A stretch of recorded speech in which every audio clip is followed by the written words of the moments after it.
सत साहिब सतगुरुदेव की जय। बंदी छोड़ कबीर साहिब जी की जय। बंदी छोड़ गरीबदास जी महाराज जी की जय। स्वामी राम देवानंद जी गुरु महाराज जी की जय हो।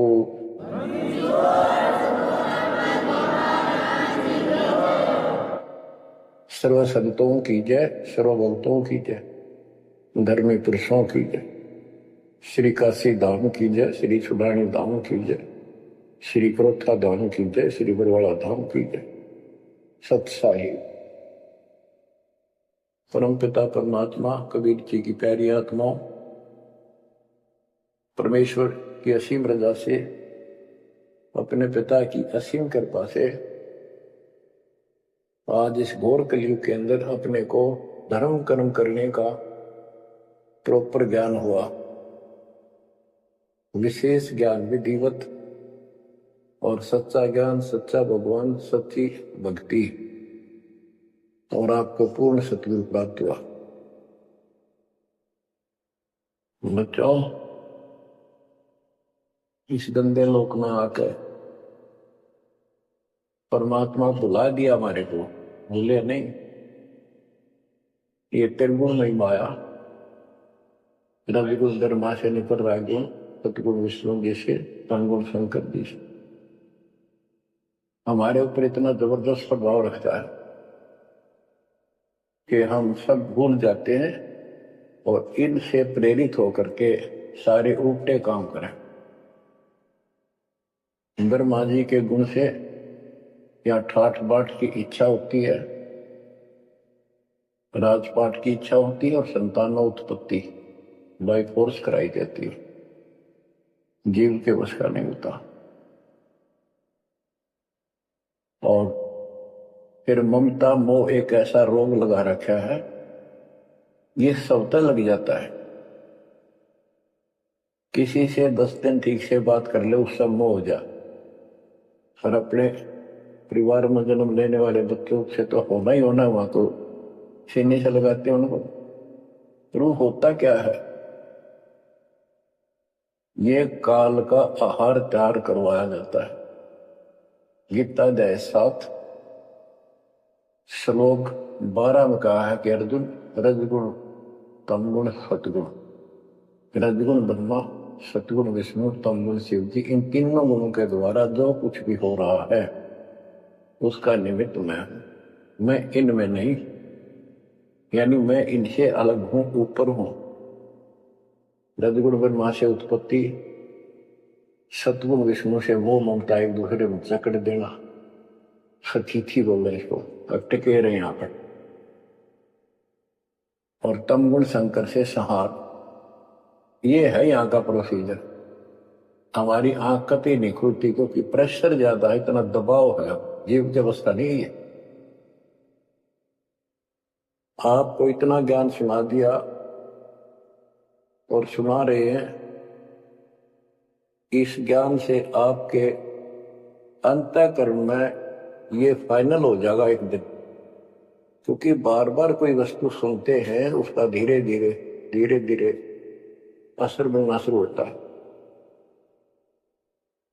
हम बातें सुनते हैं, सत्संग सुनते हैं, विचार मालिक के सुनते हैं, वाणी सुनते हैं, तो एक बार तो कति वैराग आ जाता है कि सचमुच बहुत गलत जगह फंस गए या कुछ भी अपना लेंगे।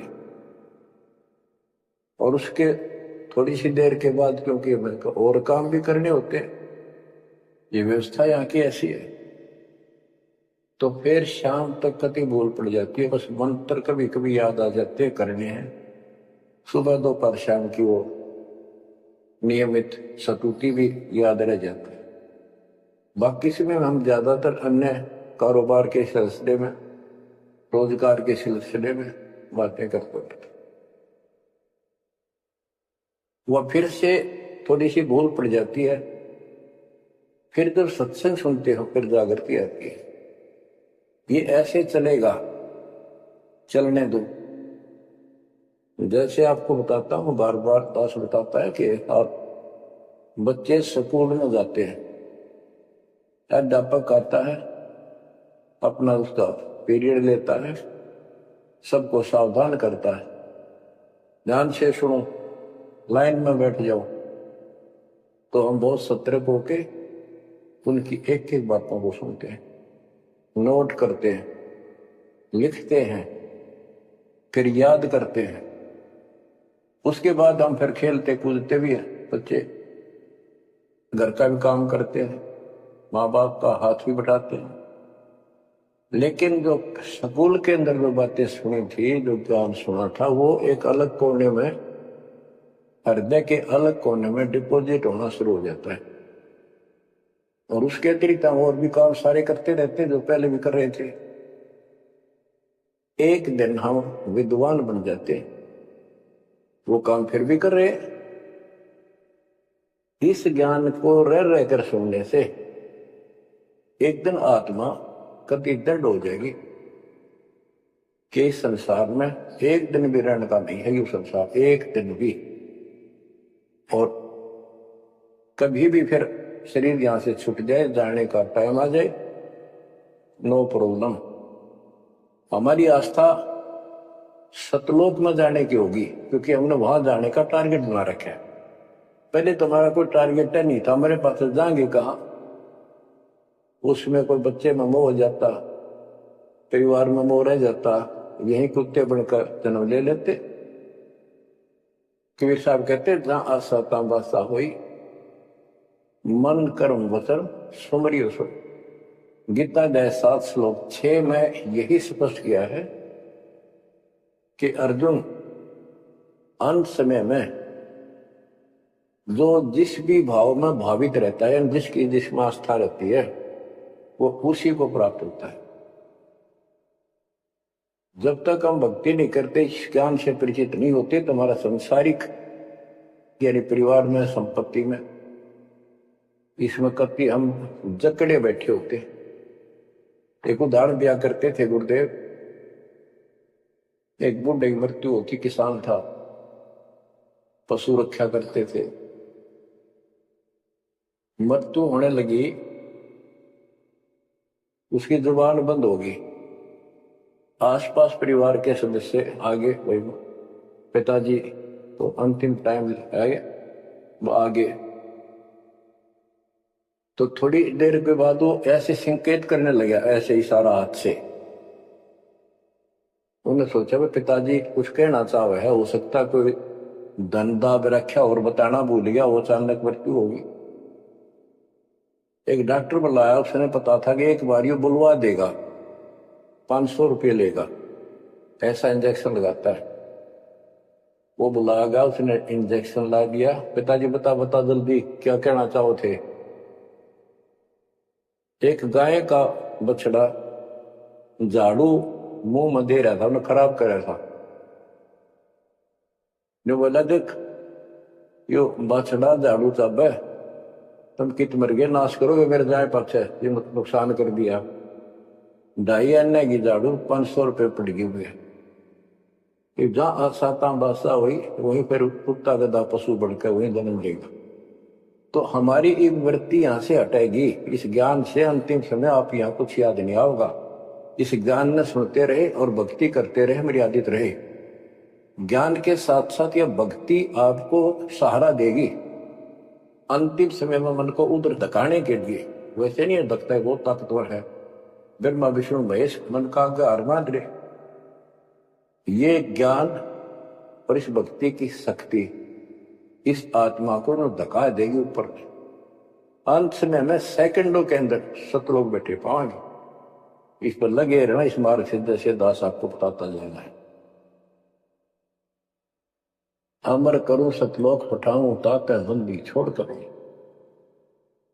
कबीर साहब कहते हैं मैं अमर करूं सतलोक पठाऊं भेज दूं, इसलिए बंदी छोड़ कर लाता। अब यहाँ ये क्यों हो रहा है, क्या हो रहा है, आपको सब पता है। पहले तो नहीं था, पर अब पता लग गया आपको, बिल्कुल सही पता लग गया। माता पिता के सामने बच्चे एक या दो तुरंत मर जाते हैं, टक्कर मारते रह जाते हैं, हाथ कुछ नहीं आना, और कई महीने वर्षों तक उसकी याद सताती रहती। हम इतने विवश हैं, हम इतने बंद में हैं, हम कुछ नहीं कर सकते, लाचार हैं। एक राष्ट्रपति किसी देश का या प्रधानमंत्री या अन्य कोई शख्स मानता अपने आप को, उसका इकलौता बेटा मर गया, प्रधानमंत्री टक्कर मारा वो टक्कर, और उसके पहले आकाश में वो थी उसकी टूटी, साथ में आकाश में रहा था, उसका दिमाग धरती पर पटक दिया। एक बताते हैं महाभारत में प्रकरण आता है, द्रोणाचार्य ये गुरु था कौरव पांडव का, और शिक्षा दिया करता मोह मत करो, मोह सबसे बड़ा खतरनाक है। द्रोणाचार्य का जब लड़का अश्वत्थामा मरा नहीं था उस समय तक, ये कह दिया गया कि अश्वत्थामा मर गया। वो झूठ बुलवाई गई थी श्री कृष्ण में प्रवेश काल द्वारा कि एक अश्वत्थामा नाम का हाथी था, उसको मार दिया गया। और युधिष्ठिर का बहुत विश्वास करते थे सब कि ये सत्यवादी है, कभी झूठ नहीं बोलता। तो काल ने यह चाल चाली कि द्रोणाचार्य पांडवों की सेना को मार डालेगा। बहुत जबरदस्त तीरंदाज है, बहुत गजब का सूरवीर निशानेबाज है, इसको कंडम किया जाए। तो उसको कंडम करने का तरीका अपना कि इसको एक झूठी खबर फैलाई जाए कि अश्वत्थामा का बेटा मर गया युद्ध में, फिर ये पागल हो जाएगा। ऊपर तक दुनिया गीत गाती है, जब लग गया अपने जब पता लग गए तो युधिष्ठिर से झूठ बुलवा दिया कि तूने कह दे कि अश्वत्थामा पीते, अश्वत्थामा मर गया, तेरी झूठ भी ना होगी, हाथी मर गया ना, ये हो जाएगा। तो पहले तो युधिष्ठिर माना नहीं, फिर ये कहा कि हाथी मार दिया है तो झूठ थोड़ी है।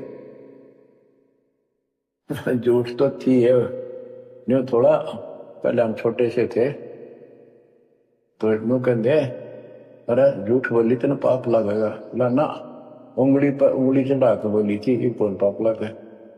यानी अपने फार्मूले हैं, पाप तो लगेगा। तो सब ने कहा कि आपका बेटा अश्वत्थामा मर गया, द्रोणाचार्य। तो बोला नहीं, मेरा बेटा नहीं मर सकता, नहीं मर सकता, उसको मारने की हिम्मत किसी में नहीं है। कि युधिष्ठिर कह देगा तो मैं मान जाऊंगा। तब युधिष्ठिर ने कहा अश्वत्थामा थे नर, नर तो जोर तो बोल दिया, और आदमी या हाथी ये नहीं कह सकता, वो मन मन में बोल दिया। तो यह बात सुनकर अश्वत्थामा थे, अश्वत्थामा मारा गया। आगे कड़ा सुना था द्रोणाचार्य नरवा कुंभर कह गया, इतना पागल ने ढाल हो गया, टक्कर मारा, कति कंडम हो गया, उसने हथियार भी नहीं उठा उसने। और पांडवों ने वो गढ़ जीत लिया उस साइड का जहां वो मोर्चा डटे खड़ा था। तो बच्चों ये मोह इतना जबरदस्त है, जीव के बस का नहीं है, बनदा कुछ नहीं, बचाओ कुछ नहीं।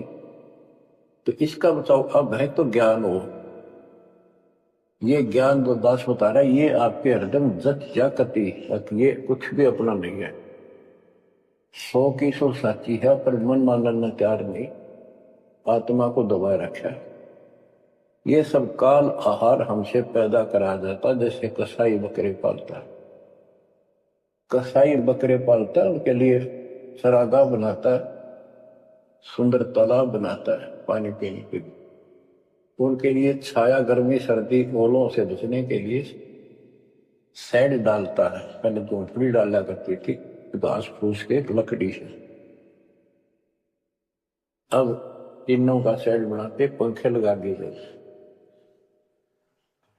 और ये समझो कि जैसे कसाई ने 3 पाली रखे हैं नौकर, एक बकरे मोल लाके वहां छोड़ता है, दूसरा उनकी पालन पोषण करता है, और तीसरा उनमें से निकाल के और अपने कटवा देता, बेच देते, कसाई को सौंप देता है।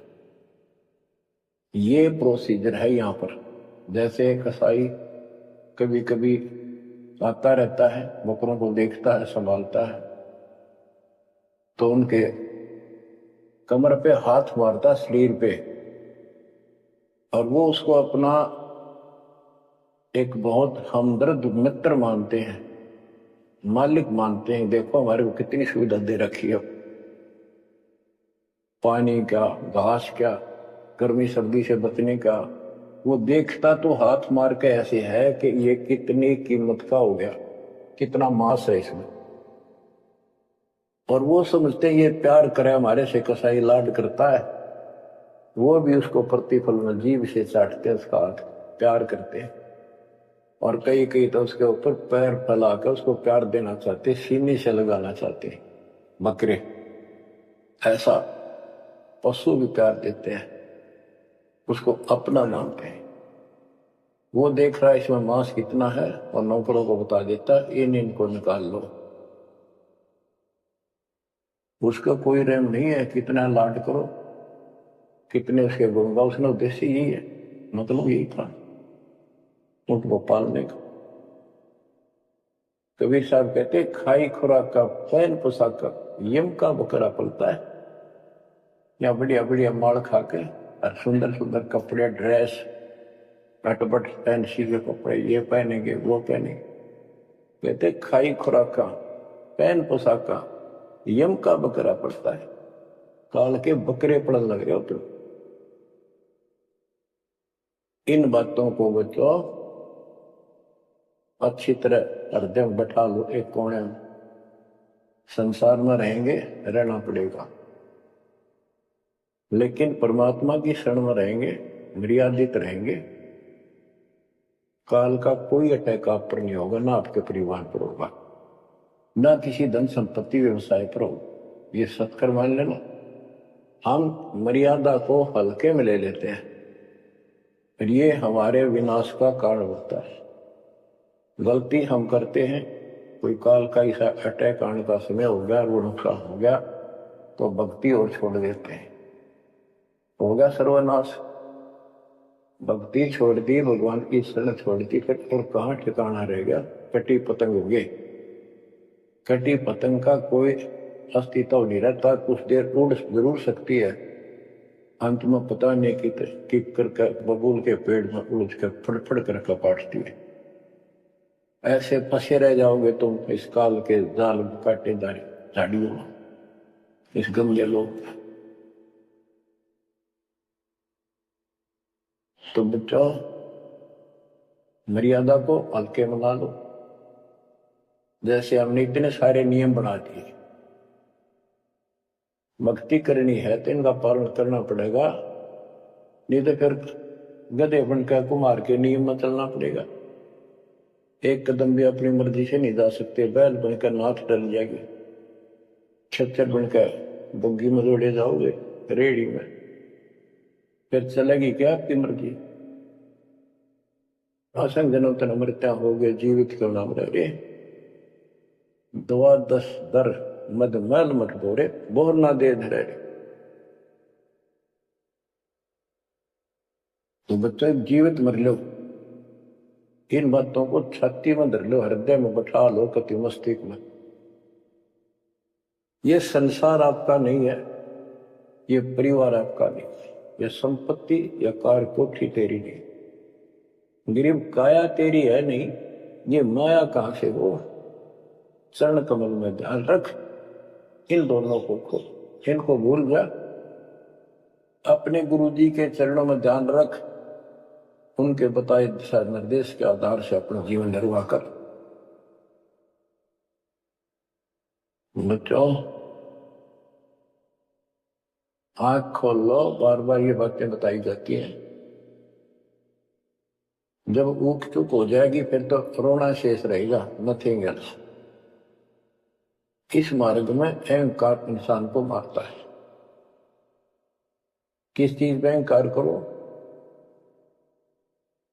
माया होगी तो अहंकार होगा, कोई पोस्ट पद ठीक सी होगी तो अहंकार होगा, शरीर स्वस्थ है, थोड़ी सी जान, अहंकार हो गया। एक परिवार में 5-4 लाठी ठानिए हो गए तो अहंकार हो गया, और अपने बॉडी की ताकत का अहंकार, और भी सैकड़ों कारण है जो इंसान के मन में दोष पैदा हो जाता है। तो ये इंसान का सबसे बड़ा खतरनाक शत्रु है। परमात्मा को अहंकार पसंद नहीं, और छोटी मोटी गलती को माफ कर सकता है। रावण था जिसे अहंकार नहीं छूटा, 10 मस्तक सर भी काट दिए, 10 बार काट दिए तो वापस दे लिए, ले भाई। ये सारा कुछ खेल कबीर साहब का किया, सारा कुछ। ये आत्मा परमात्मा की है, चाहे आज राक्षस है, चाहे कोई कसाई है, चाहे देवता है, चाहे ब्रह्मा विष्णु महेश है, चाहे कीड़ी आती छोटे जीव है, कोई मनुष्य है, स्त्री पुरुष है, बालक बच्चे जीव जंतु सब उसके हैं। काल चाहता भक्ति में इनकी आस्था खत्म हो, मालिक चाहता है इनकी भक्ति में आस्था खत्म ना हो, फिर कति गए काम क्या। जो भी जैसी साधना मालिक के नाम पर बैठ कर कहीं कर रहा है, उसके पिछले संस्कार से, उस भक्ति से जो उसको मिलना है, उसके साथ साथ परमात्मा उसको सहारा देते। जैसे रावण ने सिर काट दिया शिव जी के निमित्त, तो भगवान के नाम काटा उसने, वो भगवान की खोज में निकला था। साधना गुरु गलत मिलने से उसको मार्ग गलत मिल गया। पिछले जन्म के संस्कारी ही इतने सैक्रिफाइस कर सकते, इतनी कुर्बानी कर सकते, वैसे नहीं हुआ करते। तो पिछले जन्मों में वो भगवान का भगत रहा है, फिर इतना बिगड़ गया कि राक्षस बन गया। तो उस मालिक ने उसको 10 शीश वापस दिए, लेकिन बकवाद करी तो अंत बुरा हुआ। उसके कर्म मत उसने दीदी सीधी की, उनसे धन दे दिया, वो धन भी यही छोड़ गया। गिरफ्त सर्व सोने की लंका होती, रावण शरण दी, एक पलक में राज विराजी जम के पड़े दी। मन तो सुख के सागर बसरे, और न ऐसा यसरे।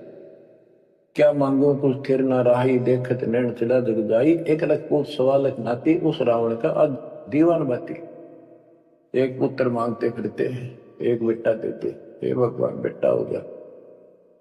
बेटियों की तो हम गिनती नहीं करते, बेटा चाहिए बेटा।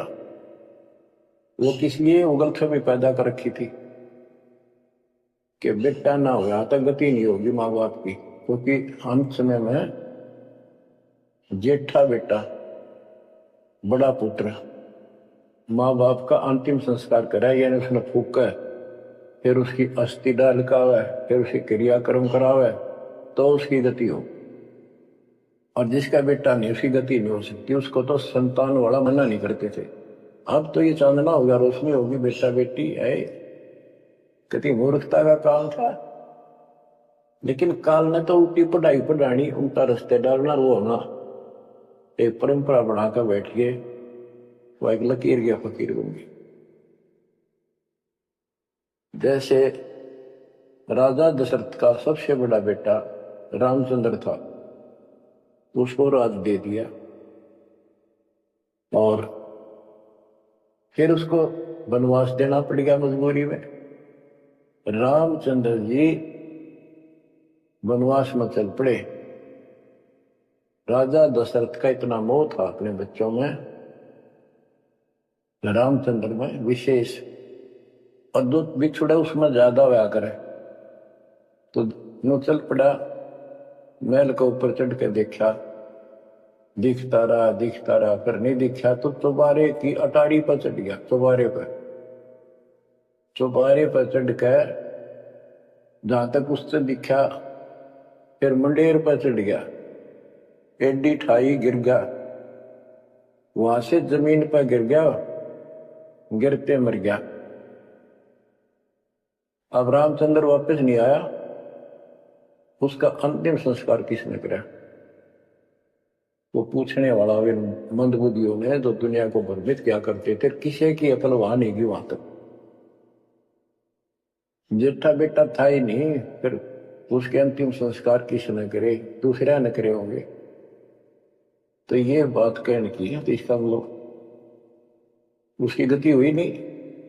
बेटा होते हुए भी अंतिम संस्कार नहीं कर सका, तो इन बातों ने छोड़कर सतगुरु कबीर साहब द्वारा जो ज्ञान दिया है इस पे दृढ़ हो जाओ। देखो हमारी सारी बात उल्टी है। भक्ति मार्ग में बेटा है बेटी है, अच्छी बात है। परमात्मा के चरणों में लग गए दोनों तो अब तो बरी से हो गए, क्यों भगवान आप पर खड़ा हो गया। और बेटा भक्ति नहीं करता, बेटी करती है तो एक कोबड़ी का नहीं हो बेटा किसे काम का। कबीर साहब कहते हैं राम रटत कन्या बली साकर फलाना पूत, छेरी के गल गल थना जिसमें दूध न बूत। बकरी के गल में एक खाल लटका रथन के साथ व्रत की खाल, कहते वो बेटा था गल का ऐसे वजन है सिर पर, बेमतलब का व्रत का दिखावा है।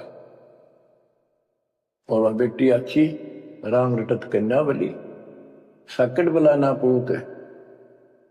तो बच्चों ये जातम मार्ग है, इसमें सारी बातें पहले से विपरीत हैं। देखो बेटा ना होगा बेटी बेटी होगी तो यहां सृष्टि नहीं चलेगी, और बेटी बेटी होगी बेटा नहीं हुआ तो भी दिक्कत संसार की सृष्टि में आ सकती है। बाकी भगत का कोई फर्क नहीं पड़ेगा। इन बातों को जो दास कहता है इनको एक सामान्य बातें ना समझना निष्कर्ष है इस जीवन का। जिसके बेटी नहीं है उसको ये तड़प रह जाती है बेटा होता, या भूल के भी ना करना। इन बेटे वाले देख लो कितने सुखी, टाइम पर रोटी नहीं चाह ने भी तरसे बैठे बैठे। वो छोटा सोचा बड़ा आप दे देगा, बड़ा सोचा छोटा कह देगा। बड़े बेटे आख्या मत आंसू बुढ़ा में, और बेटी आखिरी सांस तक प्यार देती है अपने माँ बाप को। एक आदि ने कमी बात कह नहीं सकते, वो किस्से के बिना होती हो तो आत्माएं खुश होती है। आखिरी सांस तक यहां भी हमने देखा जैसे लड़की रोटी खा रही है और लड़का वैसे बैठा था। मां ने कहा बेटा वो सामान ला कर रोटी तैयार बनाऊ भोजन। बैठा बेटा ना लाऊं नो कौन खोया लावे। बेटी तो कह भी कोई ना, रोटी खाती खाती छोड़ के आण की थी 10 साल का की होगी, लड़का 12-13 साल का। उठ कर रोटी छोड़ के हाथ धोकर और सामान लाकर माँ को दे दी। लेकिन फिर भी बेटे में मोह ज्यादा और बेटी में नहीं।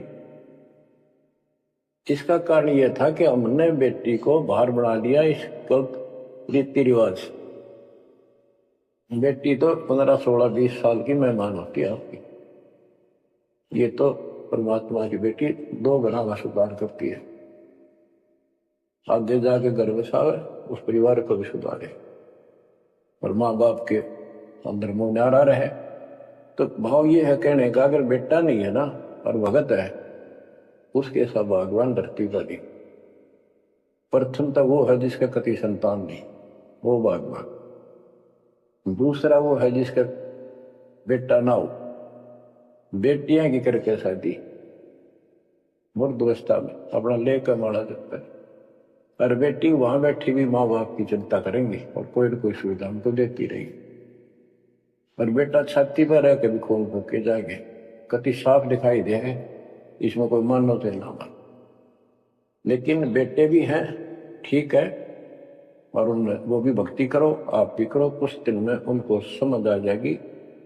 पुत्र वधू भी भगवान से डरने वाली हो जाएंगी, माँ बाप का ध्यान रखें। वैसे कोई विकल्प नहीं इसका, लेकिन इस दुख को हम अच्छा मानते हैं पुत्र ना होने से। हम तो काल ने गधे बना रखे हैं।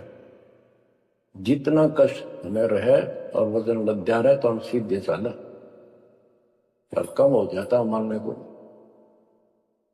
हमारा तो जैसे एक माई का पुत्र मर गया 15-16 साल का, और भगत थी, टक्कर मारी, रोना पड़े है कि बस की बात है, पाला पोसा ले जाता का। फिर उसने वो सबर हुआ जैसा